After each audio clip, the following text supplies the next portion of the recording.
आज आपण कर्जतमध्ये झालेल्या महत्त्वपूर्ण विकासावर एक नजर टाकूया।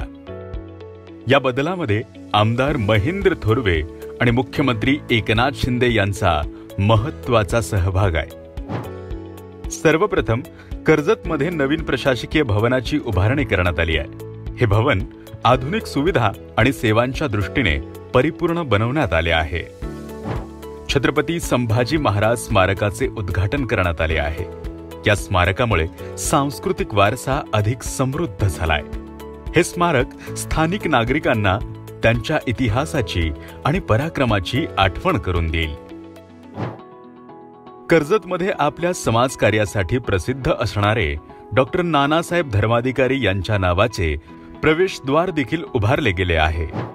आमदार महेंद्र थोरवे यांच्या संकल्पनेतून येथे प्रति पंढरपूर उभारण्यात आले आहे, ज्याचे लोकार्पण माननीय मुख्यमंत्री एकनाथजी शिंदे यांच्या हातून झाले आहे। हे येथील नागरिकांसाठी एक आध्यात्मिक तसेच पर्यटन स्थळ झाले आहे। येथे शिवसृष्टीची देखील स्थापना करण्यात आली आहे। येथे छत्रपती शिवाजी महाराजांच्या विचारांचे, शौर्याचे जतन केले जात आहे। यामुळे युवकांना प्रेरणा मिळेल। संपूर्ण कर्जतमधल्या या विकासामुळे स्थानिक समाजाचा एक नवा उत्साह वाढलाय। आमदार महेंद्र थोरवे आणि मुख्यमंत्री एकनाथ शिंदे यांचे हे कार्य उल्लेखनीय आहे, ज्यामुळे कर्जत अधिक प्रगत आणि समृद्ध बनतोय।